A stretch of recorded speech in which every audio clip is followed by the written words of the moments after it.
अभी हाल ही में WDMMA की एक रिपोर्ट आई, जिस रिपोर्ट में इंडियन एयरफोर्स को दुनिया की चौथी सबसे ताकतवर वायुसेना घोषित किया गया। लेकिन चाइना का क्या कहना है? चाइना का कहना है कि ये कागजी शेर है। अब इसका क्या मतलब है? क्या भारत को एक संकेत दे रहा है चाइना? वहीं दूसरी तरफ भारत को पाकिस्तान को धन्यवाद कहना चाहिए, थैंक्स कहना चाहिए। पाकिस्तान ने ऐसा क्या कर दिया है? जियोपॉलिटिक्स में इस वक्त बहुत कुछ चल रहा है। बौखलाहट में चाइना ने कैसे शब्दों का इस्तेमाल किया है और इतिहास में क्या हुआ था 1962 में, जिसने चाइना को समझा दिया था। चाइना ने अपने कदम पीछे क्यों लिए थे जब वो जीत रहा था? जियोपॉलिटिक्स में बहुत कुछ चल रहा है, हमेशा की तरह जानने को मिलेगा बहुत कुछ। आइए जानते हैं इन खबरों को विस्तार से। 1962 में ना चाइना के जो लीडर थे माओ त्से तुंग, उनका क्या कहना था? वो कहते थे ना कि ज्यादातर जो अपने आप को ताकतवर दिखाता है ना, वो असल में कागजी शेर होता है, इससे ज्यादा कुछ नहीं होता है। और 1962 में इन्होंने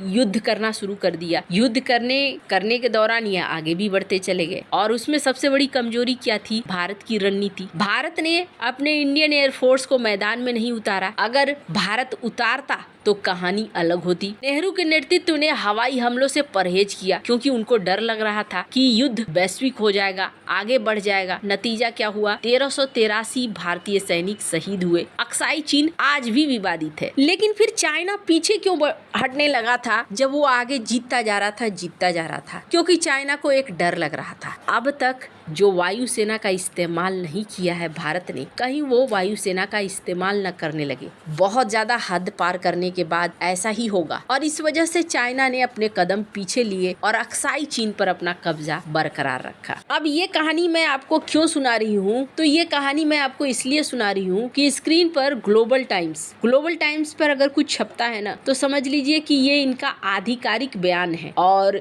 ये कहीं न कहीं वही छापते हैं जो चाइना की CCP पार्टी चाहती है। हुआ क्या? WDMMA की वार्षिक रिपोर्ट में एयर पावर रेटिंग में भारत का स्थान चाइना से ऊपर है। अमेरिका पहले पर, रूस दूसरे पर और तीसरे पे भारत आ गया। जब चाइना से ये सवाल कर लिया गया कि भारत की रैंकिंग आपसे आगे कैसे पहुंच गई, तो चीनी विदेश मंत्रालय के प्रवक्ता वांग वेनबिन ने बीजिंग में प्रेस कॉन्फ्रेंस के दौरान इस रिपोर्ट को कहा कि ये रिपोर्ट वास्तविक नहीं है और इन्होंने कहा कि सैन्य रैंकिंग केवल हार्डवेयर की संख्या या कागजी आंकड़ों पर आधारित नहीं होनी चाहिए। जो प्रैक्टिकल क्षमता है वो परीक्षण मैदान में ही होता है। उन्होंने चाइना की एयरफोर्स को कहा कि इसके पास वास्तविक युद्ध अनुभव है और एडवांस टेक्नोलॉजी है, जैसे J-20 stealth fighter jet, hypersonic मिसाइलें। चीन का ये बयान एक बड़ा संकेत दे रहा है। चाइना अपने आप को ताकतवर दिखा रहा है, कहीं न कहीं अप्रत्यक्ष तौर पर भारत को एक चुनौती भी दे रहा है। भारत की बात जहाँ तक है, भारत लगातार अपने ताकत को बढ़ा रहा है। चीन इस रैंकिंग से चिढ़ा है, लेकिन चीन को शायद ये चीज समझ में नहीं आ रही है कि भारत बदल चुका है। अब मैं ये कैसे कह रही हूँ? स्क्रीन पर कुछ पुरानी तस्वीरें देख रहे हैं। ये 1911 का डबलिन उड़ान प्रदर्शन। इस एयर शो को आयोजित किया गया था ब्रिटिश साम्राज्य द्वारा। ब्रिटिश साम्राज्य अपनी नौसेना और वायुसेना की ताकत दिखलाने के लिए आयरिश फ्री स्टेट, तब ब्रिटिश क्षेत्र हुआ करता था, डबलिन में इन्होंने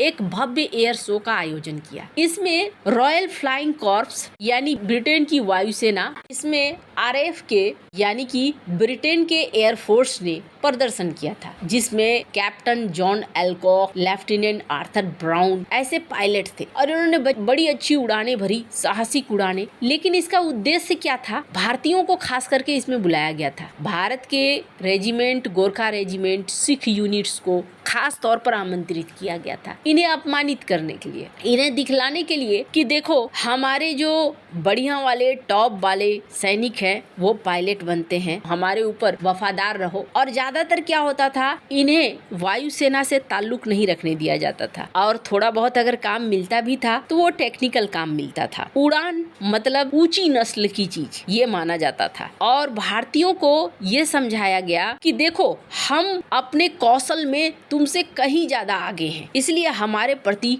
वफादार रहो। मतलब वो होता है ना, गाजर दिखाकर काम करवाना गधे से, कुछ वैसा ही। पर ये उदाहरण ना आज की डेट में एकदम उल्टा पड़ गया है। अभी हाल ही में एक खबर आई थी जिसमें ये कहा गया कि ब्रिटिश रॉयल एयरफोर्स को भारतीय फाइटर पायलट ट्रेनिंग देंगे। आप सोचिए कि किस तरीके से दुनिया बदली। मैं अक्सर कहती हूँ कि समय बदलता है और इतिहास दोहराया जाता है, और यहाँ पर वही सीन आ गया। एक समय जिसे ट्रेनिंग नहीं देते थे अंग्रेजी वायुसेना के अधिकारी, आज वो ट्रेनिंग लेंगे। और ये यूं ही बात नहीं हो रही है। दरअसल पाकिस्तान को मैंने क्यों कहा थैंक्स कहना चाहिए, भारत ने अपना ज्यादातर परीक्षण कहाँ किया है, पाकिस्तान के ऊपर ही किया है, चाहे वो बालाकोट स्ट्राइक हो, चाहे वो ऑपरेशन सिंदूर हो। और एक चीज आप नोटिस करना, भारत की वायुसेना ने जो जो ऑपरेशन किए हैं वो अपने अपने आप में यूनिक ऑपरेशन रहे, और भारत ने दुनिया में पहचान भी बना ली। भारतीय वायुसेना ने ये भी दिखा दिया कि हमारी रणनीति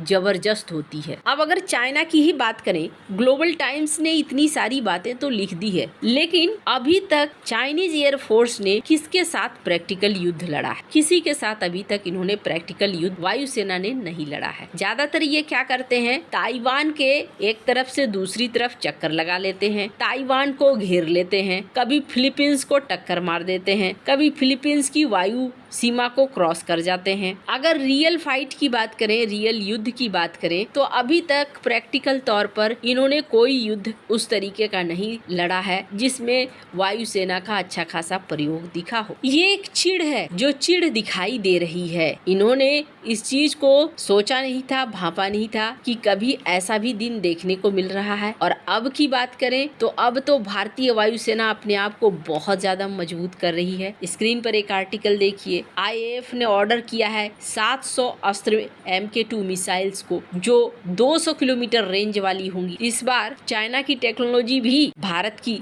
बड़ी मदद करेगी। चाइना का जो मिसाइल भारत के अंदर छूट गया पाकिस्तान के द्वारा, उसको अब रिवर्स इंजीनियरिंग करके भारत उसका भी इस्तेमाल कर रहा है। लगातार भारत अपनी वायुसेना को मजबूत किए जा रहा है। आपको क्या लगता है इन सब मामले में? आपकी क्या राय है? कमेंट कर जरूर बताएं। जल्द मिलते हैं अगले वीडियो में नई खबर के साथ।